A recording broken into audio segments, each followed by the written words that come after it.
Hello everybody, I'm Rusty Ralston, and today we're going to be talking about some weird traditions in classical music. Now, I'm downtown getting away from the wind. I'm in the fabulous Hyatt Hotel. They're letting me stay here until my ride gets here because the Tennessee Theater is playing Messiah. You know, the Knoxville Symphony Orchestra is playing the Symphony Messiah by Frederick Handel. I got there and all the tickets were sold out, didn't have any spares, didn't have nothing, so I'm stuck here for an hour. So, I figured while I'm here, I might as well talk about some weird traditions associated with classical music. If you're into classical music, like I am, you'll probably wonder, why do American listeners always stand up during the Hallelujah chorus? It's always doing Hallelujah, and it's only in America. Like, nowhere else in the world does it. It's only in America. And nobody seems to know why. There is one more popular theory that I will discuss here. Apparently in the 1700s, when America was still a set of colonies, King George II was apparently so moved by the performance of Handel in London that apparently he stood up for the occasion. And of course, it kind of stuck in America, since America is the UK baby that said, hey, wait, I'm more powerful than you, and, you know, left the house at 18, and we've been successful ever since. More or less. And of course, America seems to love that story, because Americans tend to love, you know, the whole sob story, praising the Lord, sort of things, above and beyond any actual talent, which is why I don't like America's Got Talent. But a lot of music historians are saying, yeah, that's a bit of BS. They're not saying that the performance to King George II was BS. They're saying the reason why he stood up was BS, because if he stood up for Hallelujah, why didn't he stand up for all the other moving pieces? And it is a really good symphony. I've listened to it all the way through, and it's really good. Every valley shall be exalted, shall be exalted.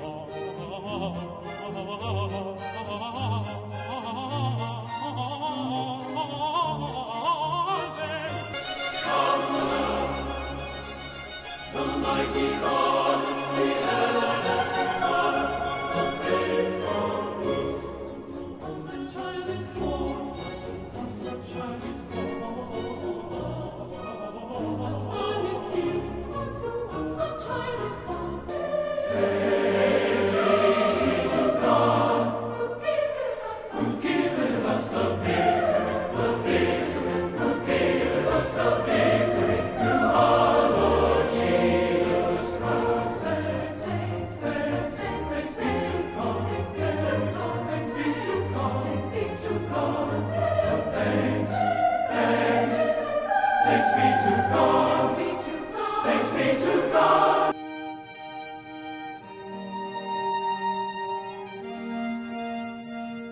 Speaking comfortably to Jerusalem, speaking comfortably to Jerusalem. So the more popular theory was that, you know, he was just simply, it's a 2.5 hour long program. Like, he was probably had gout or pins and needles, or probably just needed to stretch his legs a little bit. Like, have you ever been on a long car ride and you need to stretch your legs a little bit? It's basically the same principle. And of course, back then, when the king stood up, everybody stood up, or otherwise they chop your head off, or take your kids away, or take your typewriters away. Did they have typewriters back then? I don't know. But the assertion that he was so moved by this one piece sort of stuck, and we've been standing up ever since, even though a lot of symphony orchestras tell you, yeah, you don't have to stand, but people stand anyway, and it's kind of seen as sort of rude, like not standing for the national anthem and Pledge of Allegiance. It's just seen as rude, and people look at you funny, like Messiah is some patriotic song, when it isn't. But that's not really enough to fill an entire video, so I'm gonna unleash an eldritch abomination on y'all. In the past is a different country category, I'm going to talk about the castrati.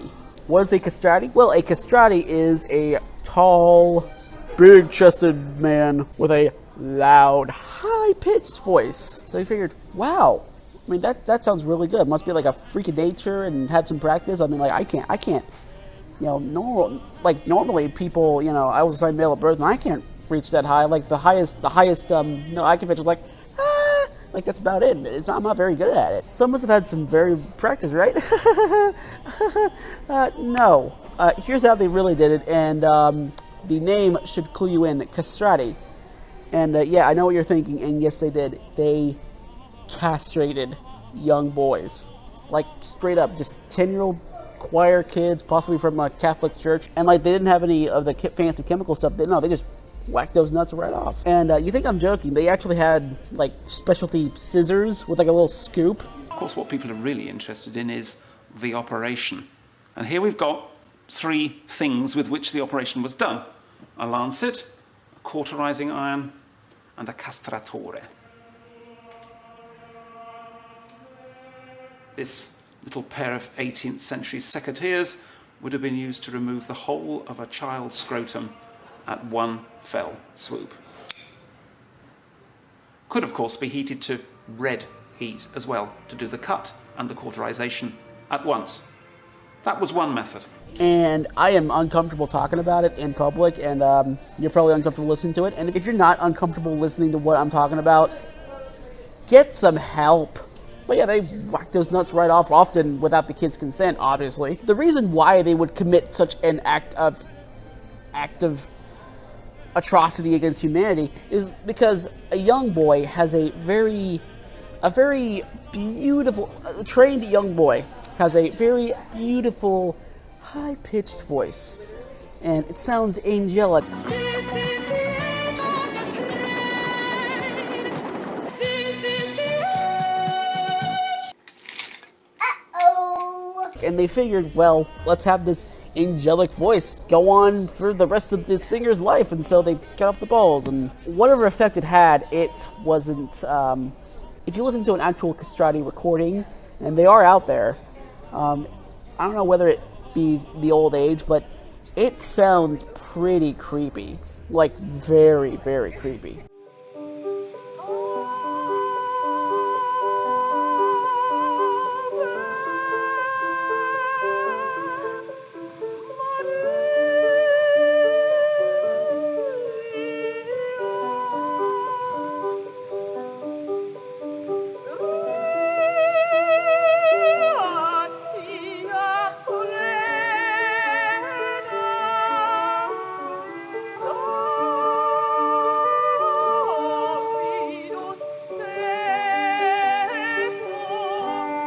And it is just like,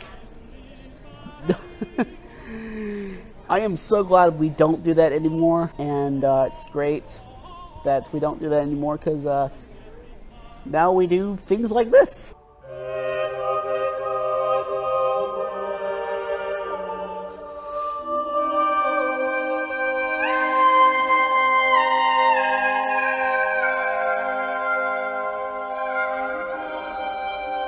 And like, I generally prefer that to permanently castrating a young kid. I know what you're gonna say. All you people out there, you know, complaining about, oh, puberty blockers are castrating kids. Hey, puberty blockers, and you know, they can be reversed. And if you don't want to believe that, that's, you know, that's your cross to bear, dumbass. But puberty blockers, they can be reversed, and like, it's usually done with the kid's consent. And like, you know, the kid doesn't want to take them anymore. Puberty just goes on like normal, a little bit delayed, but hey, a lot of us are late bloomers. But yeah, like, unless they had the magic power to restore balls, like, what is this, that Adam Savage episode of Curiosity? It's permanent, and yeah, and it will probably get you in 9 different kinds of jail these days, and you probably deserve it if you try to attempt that on a young kid. You know, just use a fucking synthesizer, man. Like, come on. This is the 21st century. You don't need to, whatever. But anyway, that's about it. I'm going to apologize to that person I freaked out. And anyway, yeah. Thank you so much. And I'm Mr. Olson, and I'm done.